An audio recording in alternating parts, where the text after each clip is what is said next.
अगस्त 1947। Madras presidency, Tamil Nadu. विशिष्ट लोगों का एक समूह अपने जीवन काल की एक ऐतिहासिक यात्रा की तैयारी कर रहा था। उन्हें एक महत्वपूर्ण कार्य संपन्न करने के लिए आमंत्रित किया गया था। एक शासक से दूसरे शासक को सत्ता हस्तांतरण की प्रक्रिया को विधि विधान के साथ पूर्ण करने का कार्य सौंपा गया था। किस दिशा में कूच कर रहे थे ये लोग? दिल्ली। भारत अपनी स्वतंत्रता के समीप था। ब्रिटिश शासन से मुक्ति की बेला थी।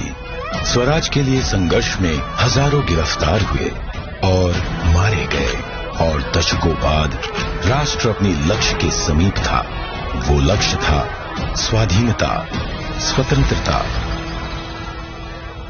अब अंतिम वाइसरॉय लॉर्ड माउंटबेटन को एक महत्वपूर्ण कार्य करना था, भारतीयों को उनका स्वराज्य सौंपने का कार्य। परंतु उनके सामने एक सवाल था, स्वराज्य को किस प्रकार सौंपा जाए?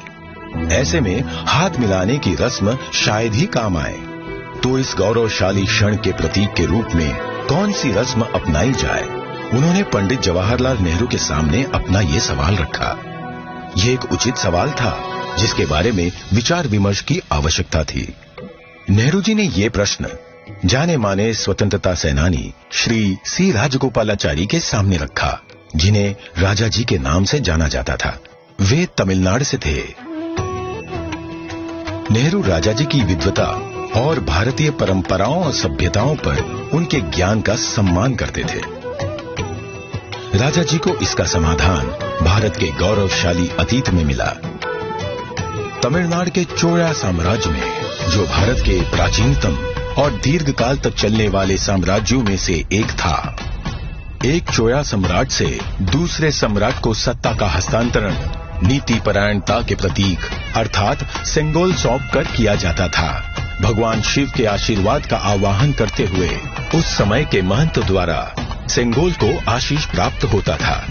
क्योंकि चोला शिव के प्रबल भक्त थे, उनके द्वारा स्थापित हजारों वर्ष पुराने मंदिरों में आज भी पूजा की जाती है।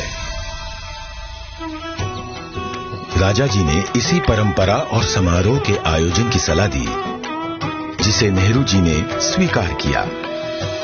राजा जी ने बिना समय गवाए इस समारोह के लिए प्रमुख धार्मिक मठ या आश्रम तिरुवावड़दुराई आदीनम से संपर्क किया, जिसे 5 सदियों पहले स्थापित किया गया था, और ये तब से चोला भूमि के केंद्र में स्थित है और आज तक कार्यरत है। तत्कालीन मठ प्रमुख 20वें गुरु महासन्निधानम श्रील श्री अंबलवाणा देशिका स्वामी ने अपनी अस्वस्थता के बाद भी इस कार्य को स्वीकार किया।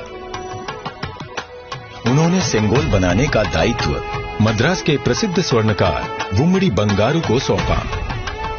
सेंगोल के शीर्ष पर नंदी विराजमान थे, जो कि शक्ति, सत्य और न्याय के प्रतीक हैं। सेंगोल बनाने के समय को याद करते हुए 96 वर्षीय श्री वुम्मड़ी एतिराजुलु कहते हैं, आदिनम किसी की सिफारिश पर हमारे पास सेंगोल का निर्माण का न्योता लेकर आए थे। उन्होंने हमें इसके चित्र दिखाए। यह एक गोल लंबाकार वस्तु थी, जिसे बिल्कुल वैसे ही बनाना था। यह एक महत्वपूर्ण स्थान पर जा रहा था, इसलिए उच्च गुणवत्ता आवश्यक थी। हमें इसके निर्माण का आदेश मिला। यह चांदी से बना था, जिस पर सोने की परत थी।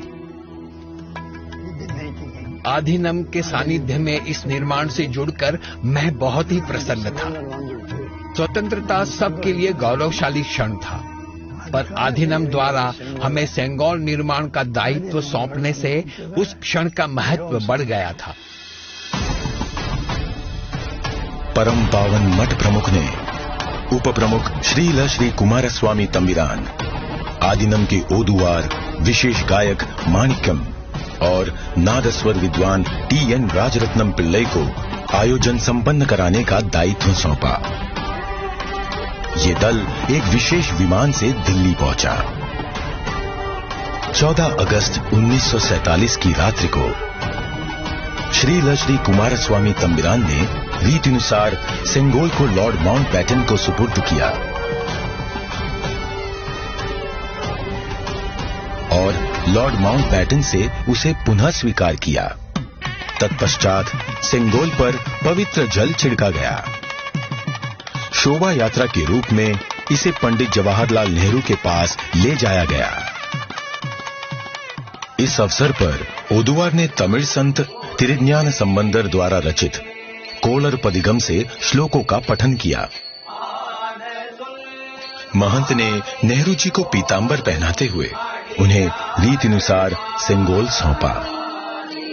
अडियारगढ़ वाणिल अरसालवार आणई नमदे, अर्थात ये हमारा आदेश है कि ईश्वर के अनुयायी राजा स्वर्ग के समान शासन करेंगे।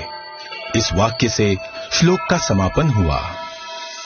इस प्रकार 1000 वर्ष पूर्व की सभ्यतागत प्रथा के अनुसार दक्षिण और उत्तर के असाधारण एकीकरण द्वारा राष्ट्र को एक सूत्र में पिरोते हुए शासन का हस्तांतरण हुआ। तत्पश्चात नेहरू जी ने श्री राजेंद्र प्रसाद सहित कई नेताओं की उपस्थिति में सेंगोल को स्वीकार किया।